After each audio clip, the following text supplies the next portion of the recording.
नमस्कार मित्रों। पिछले भाग 207 में हम लोगों ने बीएनएसएस 2023 के सेक्शन 272 पर चर्चा किया था, which was related to absence of complainant। परिवादी के अनुपस्थित रहने का उसके परिवार वाले मामले पर क्या असर होता है उसके बारे में देखा। उसी अनुक्रम में आज हम भाग 208 में लेकर आए हैं बीएनएसएस 2023 का सेक्शन है मित्रों 273। Section 273 BNSS 2023 says us about compensation for accusation without reasonable cause। बगैर उचित कारण के जो अभियोग लगा दिए जाते हैं, अभियुक्तिकरण कर दी जाती है, उसमें प्रतिकर कंपनसेशन दिए जाने के बारे में यह सेक्शन बताता है। मित्रों, कहता है ये सेक्शन कि परिवाद पर अथवा पुलिस अधिकारी या मजिस्ट्रेट साहब को दी गई इत्तला पर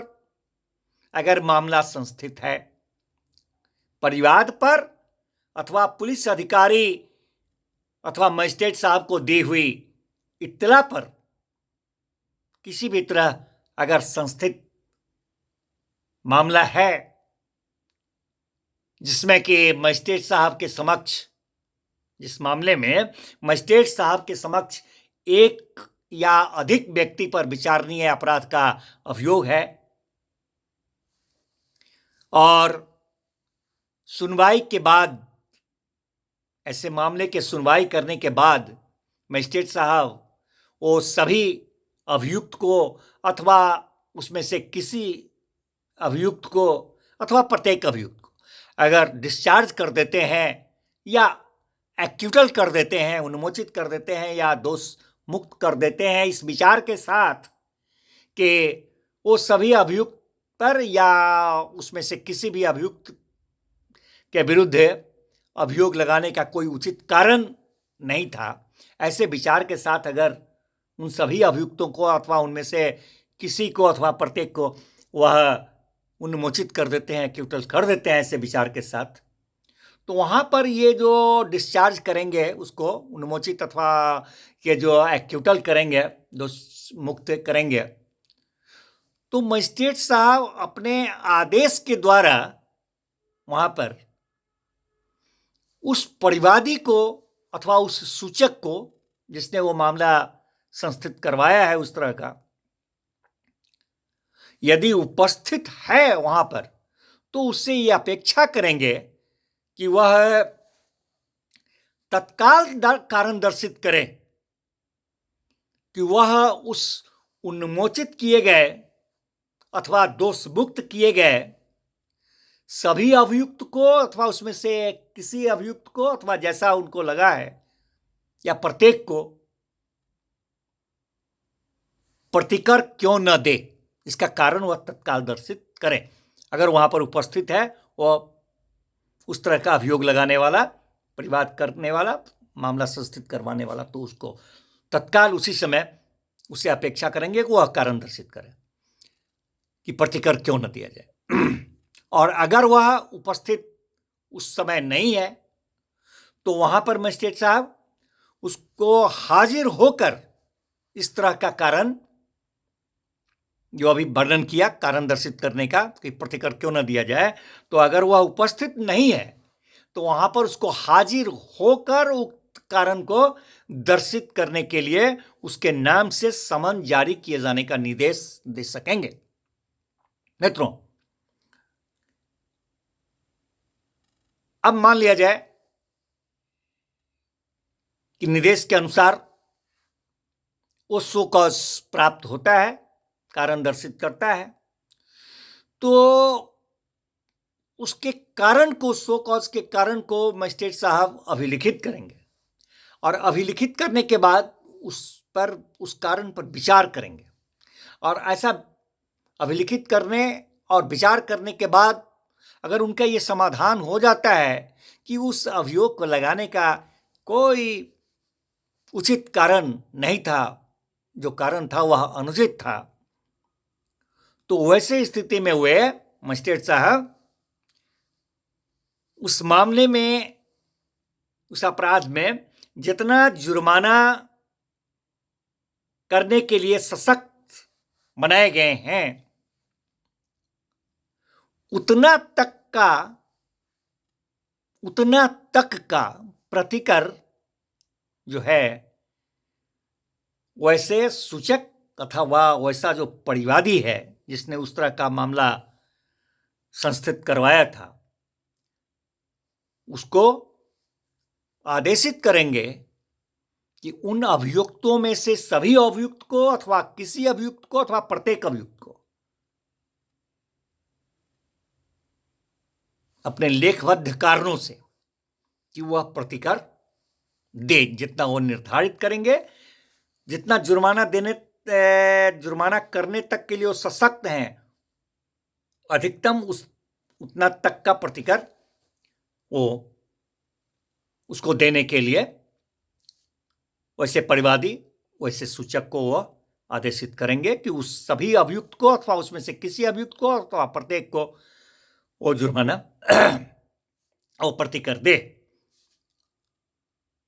और साथ में ये भी अतिरिक्त आदेश करेंगे कि अगर जुर्माना देने में वह डिफॉल्ट करता है, व्यतिक्रम करता है, तो उसे मैक्सिमम 1 महीने तक का सादा कारावास, सिंपल इम्प्रिजनमेंट भी भोगना पड़ सकेगा। ये भी उसमें आदेशित करेंगे। और मान लिया जाए कि इस तरह का कारावास उसको भोगना पड़ा अगर, तो उसमें भारतीय न्याय संहिता BNS 2023 का सेक्शन है मित्रों 8, सेक्शन 8 क्लॉज 6 का जो उपबंध है, जो जुर्माना और कारावास के अनुपात से संबंधित है, उसके जो उपबंध हैं वो यहां पर लागू होंगे। सो फार एज में भी अप्लाई, वो यहां पर वो उपबंध लागू होंगे। मित्रों, कहता है ये सेक्शन कि इस सेक्शन के अधीन प्रतिकर देने के लिए आदेशित जो परिवादी हो अथवा वो सूचक जो है, इस तरह का आदेश जो हुआ, तो ऐसे आदेश के कारण अपने द्वारा किए गए किसी परिवाद हो अथवा इत्तला हो, उसके बारे में किसी सिविल या दंडिक दायित्व से छूट प्राप्त नहीं कर पाएगा। मित्रों, परंतु यह भी कहता है कि अभियुक्त को इस धारा के अधीन दी गई अगर कोई रकम है, इस तरह का प्रतिकर का कोई रकम इस धारा के अधीन अगर दिया गया है, तो उसी मामले से संबंधित किसी पश्चातवर्ती सिविल वाद में उस व्यक्ति के लिए प्रतिकर अधिनिर्णित करते समय हिसाब में ली जाएगी। जी, अगर परिवादी हो अथवा सूचक हो जिन्होंने इस तरह का बगैर रीजनेबल कॉज का एक्यूजेशन करवाया था, अभियोग लगाया था, जिनको कारण दर्शित करने के लिए कहा गया और प्रतिकर की बात हुई, तो मित्रों कहता है ये सेक्शन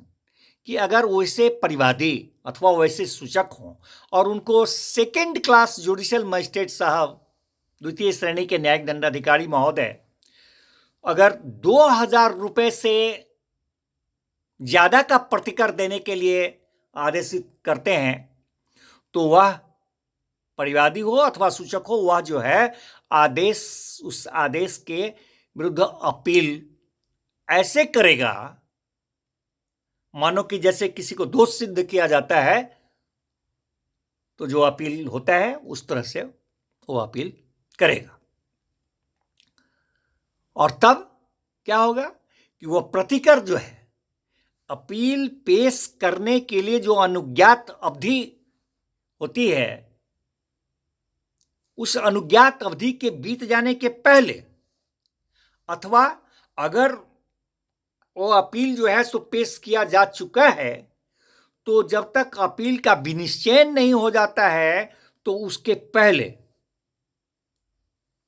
प्रतिकर नहीं दिया जाएगा। और साथ ही ऐसा प्रतिकर जो है देने का आदेश यदि ऐसे मामले में हुआ है, जिस तरह के मामले का चर्चा कर रहे हैं, जो अपीलनीय वो मामला नहीं है, अपील करने योग्य वो मामला नहीं है, जिस तरह के मामले का हम लोग चर्चा करते चले आ रहे हैं, तो ऐसा प्रतिकर देने का आदेश यदि इस तरह के मामले में दिया गया है जो कि अपीलनीय नहीं है, तो वहां पर प्रतिकर का आदेश की जो तारीख है,